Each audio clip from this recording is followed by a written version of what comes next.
Nesta aula, veremos as taxas de Lindahl, que é um tema que se insere no contexto da microeconomia de bens públicos. A gente sabe que um bem privado ele é transferido do vendedor para o comprador. O vendedor transfere o bem e o direito de propriedade para o comprador, que, por sua vez, transfere um pagamento para o vendedor. O bem público, ao ser produzido pelo governo, uma unidade é entregue a cada cidadão. O cidadão recebe uma unidade e qualquer outro cidadão recebe a mesma unidade. É como se fosse um milagre da multiplicação dos pães. Um pão só alimenta toda a sociedade.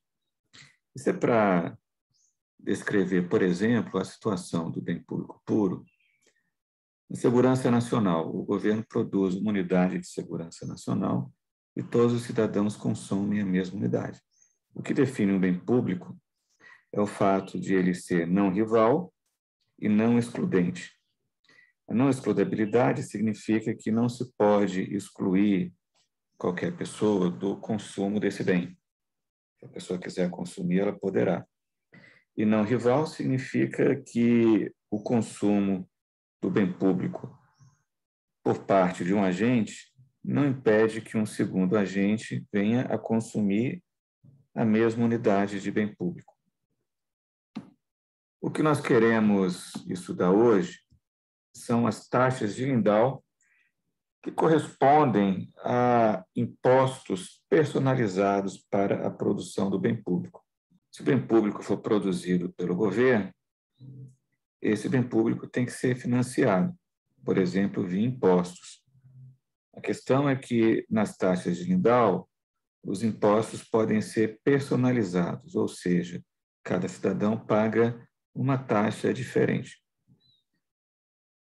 Temos aqui um exemplo com dois agentes e um mapa das suas respectivas valorações marginais. A gente supõe que o agente pode consumir esse bem privado, esse bem público, mas também pode consumir bens privados. Então, o agente A, pela primeira unidade de bem público, ele está disposto a sacrificar R$10 de consumo de bem privado. É o significado dessa valoração marginal da primeira unidade da parte do agente A. O agente A valora marginalmente a primeira unidade em 10. Vamos expressar isso aqui monetariamente. Isso significa que ele está disposto a sacrificar R$10 de consumo privado para, em troca, no período, por exemplo, no ano, adquirir uma unidade de bem público ou consumir essa unidade de bem público. Se ele cogitasse, diferentemente, de consumir 2 unidades de bem público no ano, ele estaria disposto a sacrificar o consumo de R$18 de bens privados no período. O valor de 2 unidades de bem público é 18. O valor de uma unidade é 10. Qual é o valor marginal da segunda unidade? É 8. É assim que nós devemos interpretar a valoração marginal da segunda unidade. E não que ele consumiu uma unidade e está cogitando de consumir uma segunda. Não é isso. Você tem que calcular, determinar o quanto ele está disposto a sacrificar de consumo de bens privados em troca do consumo de uma unidade de bem público no período e calcular o quanto ele está disposto a sacrificar de consumo de bem privado no período em troca do consumo de 2 unidades de bem público no mesmo período. Essa diferença de valores é a valoração marginal da segunda unidade de bem público no período, porque a valoração marginal é uma derivada, é o valor de 2 unidades menos o valor de uma unidade apenas. Isso posto, temos o significado, portanto, de cada uma das valorações marginais do indivíduo A por cada unidade. Observem que são valorações marginais decrescentes. Similarmente, temos as valorações marginais do agente B, 18, 15, 10 e 2. O que nós chamamos benefício marginal social é a soma dessas valorações marginais privadas de cada agente. A produção do bem público tem um custo marginal, que é um custo marginal social. É o governo que está produzindo, do ponto de vista do governo, é como se fosse um custo privado, mas na ausência de externalidades, esse custo privado é igual ao custo social. E na margem também. O custo marginal social de produção da primeira unidade é igual a 3. Isso quer dizer que a sociedade, ao deslocar seus fatores de produção, seus recursos, para a produção da primeira unidade de bem público, sacrifica os melhores retornos alternativos desses recursos, que são mensurados em R$3. O governo, portanto, quando paga os proprietários desses fatores de produção, tem que cobrir o sacrifício incorrido, que é 3. Vejam que o custo marginal é crescente e aqui tem um comportamento convexo, porque nós vimos numa outra aula que a curva de custo marginal é o reflexo especular da curva de valoração marginal dos proprietários dos recursos econômicos que são deslocados da sociedade para a produção do bem em questão. Chegamos, então, ao problema: como determinar o quanto cada um vai pagar? A gente tem que comparar benefícios marginais e custos marginais. Enquanto valer a pena, vamos produzindo. Para a primeira unidade, o benefício marginal social é 28, que é a soma de 10 mais 18. O custo marginal social é 3, vale a pena. Existe aqui um excedente de 25. Para a segunda unidade, o benefício marginal social é 23. O custo marginal social é 7. Ainda vale a pena do ponto de vista social, porque a sociedade sacrifica R$7 dos melhores usos alternativos dos recursos que são deslocados para a produção da segunda unidade de bem público, e, em troca, ela recebe a segunda unidade de bem público, que ela valoriza em 23. Ela sacrifica 7 para ganhar 23, vale a pena. Para a terceira unidade, o benefício marginal social é 15, o custo marginal social é 12, ainda vale a pena, porque existe um excedente social de 3. Já para a quarta unidade, isso não acontece, porque o benefício marginal social, que é a soma das valorações marginais privadas da quarta unidade, é igual a 3, porém o custo marginal social é 20, já tem um prejuízo. A solução socialmente ótima, quantidade de bem público, é, portanto, 3 unidades de bem público. Se o modelo fosse um modelo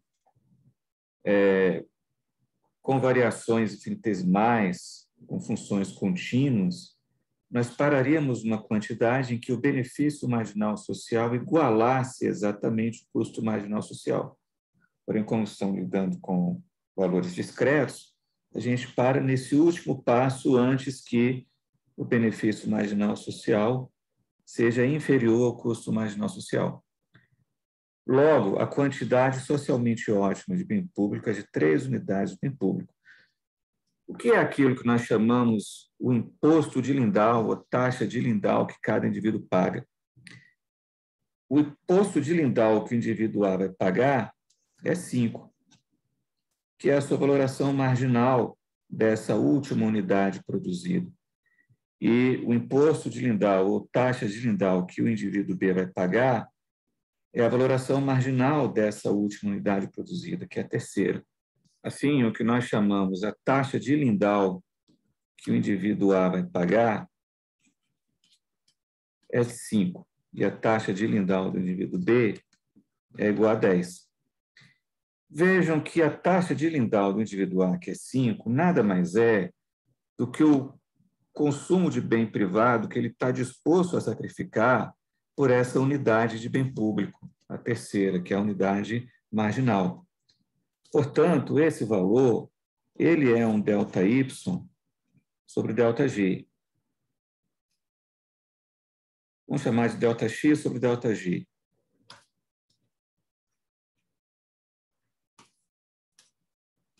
Se nós considerarmos que existem apenas 2 bens, um bem privado, X, e um bem público, G, A taxa de Lindown que o indivíduo A paga é o quantum de bem privado que ele está disposto a sacrificar pelo ΔG adicional, pela última unidade.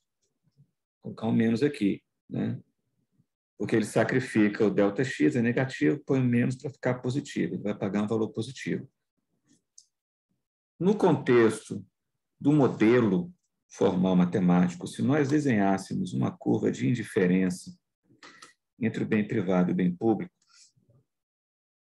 nós teríamos aqui o ΔY sobre o ΔG, que nada mais é do que a taxa marginal de substituição.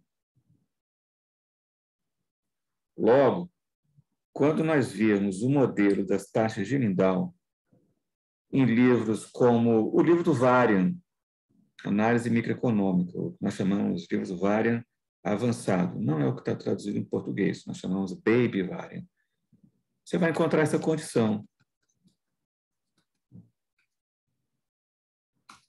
Você tem a igualdade, a soma das taxas marginais de substituição, que são as taxas de Lindown, impostos personalizados, tem que ser igual a 1. De onde é que vem esse 1? Esse 1 é o custo marginal social de produção do bem público. Mas por que é igual a 1? Porque o modelo de livro-texto ele pressupõe o seguinte. Aqui eu vou fazer um pequeno desvio matemático. O governo está produzindo bem público. Quais são os fatores de produção do bem público? São as contribuições do agente 1 e do agente 2. As contribuições em termos monetários, de impostos.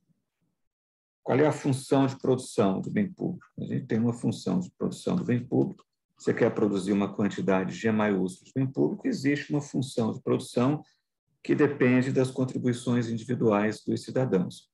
Portanto, o problema de minimização de custo do governo é este. Qual é o custo de oportunidade do fator 1? A contribuição G1 é uma contribuição monetária. O custo de oportunidade de R$1 é R$1. Por isso que não aparece nada aqui, aparece o número 1 implícito. Vai colocar aqui um custo de oportunidade de um custo de oportunidade de outro. Porque esses custos de oportunidade são precisamente iguais a 1. O governo, então, na produção do bem público, resolve esse problema.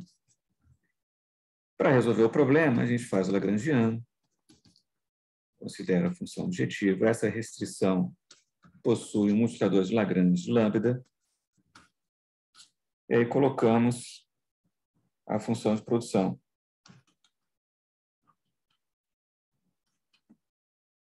Que é essa aqui, que é o isoquantum. O modelo formal matemático também faz uma simplificação. Ele diz que essa função de produção, como função desses fatores de produção, que são as contribuições em termos de impostos dos seus cidadãos, é uma função do tipo φ de G1 mais G2. Como são contribuições monetárias, o importante é o total arrecadado. Então, essa função f vira uma função φ da soma das contribuições. Logo, a gente pode apagar isso aqui e colocar como uma função φ de G1 mais G2. E, finalmente, resolver o problema. A gente vai derivar o lagrangiano com relação a G1 e G2. Fica a derivada de G1, que é 1, menos lambda, a derivada de φ com relação a G1. E pela regra da cadeia, você tem que multiplicar pela derivada do que está dentro da função φ com relação a G1, que é 1. Não precisa escrever. Isso aqui é 0. Se nós derivarmos com relação a G2, vai dar exatamente a mesma equação. O problema é perfeitamente simétrico. E daqui a gente conclui que o lambda é igual a 1 sobre φ de G1 mais G2. E aqui você coloca a solução do problema. O lambda, a gente sabe que é justamente o custo marginal associado a esse problema de minimização de custo. O multiplicador de Lagrange do problema de minimização de custo é a derivada da função valor com relação ao parâmetro que aparece aqui do lado direito da restrição. Se a produção de bem público aumentar em R$1, qual é o custo incorrido incremental? Isso é dado pelo valor do lambda, do multiplicador de Lagrange. Portanto, esse é o multiplicador de Lagrange, 1 sobre φ'. O valor de 1 que aparece na fórmula usual de texto vem da hipótese de que a produção de bem público, φ de G1 mais G2, é dada pela função de identidade, G1 mais G2. Então, se o agente A contribui com R$5 e o agente B contribui com 10, o total é 15, o governo produz R$15 de bem público. Cada unidade de bem público corresponde a R$1. É a hipótese implícita. Ora, quando a gente supõe que φ é uma função linear, a restrição será reescrita da seguinte maneira. G1 mais G2 é igual a G. Temos, portanto, uma programação linear. Isso quer dizer que a gente não poderia ter feito o que a gente fez aqui, fazendo lagrangiano. Para a função linear, a gente não pode fazer. A gente tem que usar a programação linear. Vamos considerar, então, uma desigualdade do tipo maior ou igual, porque o problema é de minimização. Isso não vai afetar a solução, porque é evidente que a solução vai ocorrer na fronteira. E essa restrição possui um multiplicador de Lagrange. Como a gente determina o lambda nesse caso? Por dualidade de programação linear. O que nós fazemos é reescrever o problema na notação matricial. Vamos chamar o vetor G de G1, G2. Portanto, o problema fica assim. Minimizar o vetor 1 vezes o vetor G1 e G2. Lembrando que a convenção para vetor que é sempre coluna e que quando a gente escreve ao longo da linha, a gente separa os argumentos por uma vírgula. Sujeito a uma matriz, que é a matriz 1 por 2, vezes o vetor de variáveis endógenas, maior ou igual ao escalar G. E temos também uma condição de não negatividade, que diz que as variáveis G1 e G2 são não negativas.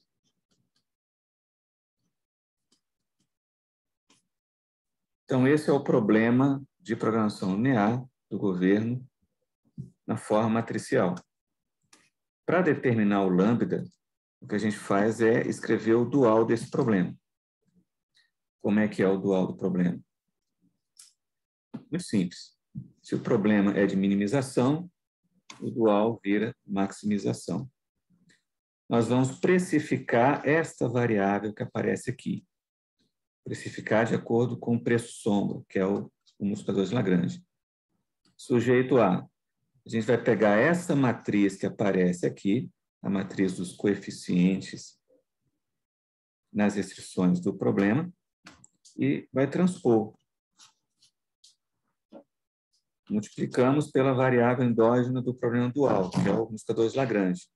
A desigualdade maior ou igual ela é revertida, porque o problema é de maximização, e o vetor de coeficientes da função objetivo, ele é passado para cá, para o vetor de recursos limitantes do problema dual.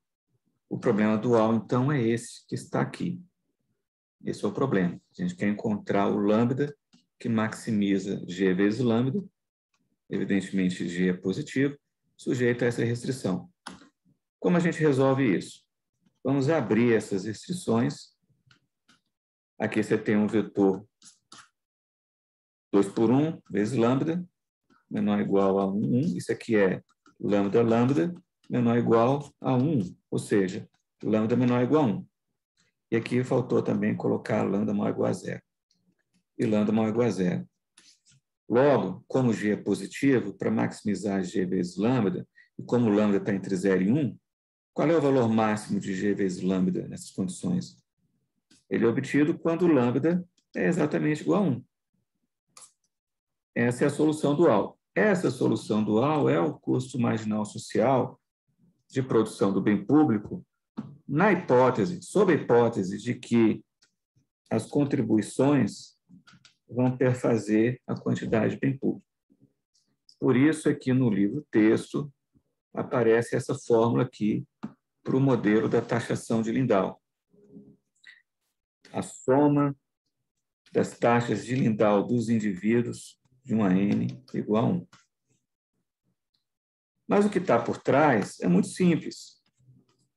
É simplesmente benefício marginal social igual a custo marginal social. Essa é a regra alocativa ótima para qualquer problema econômico.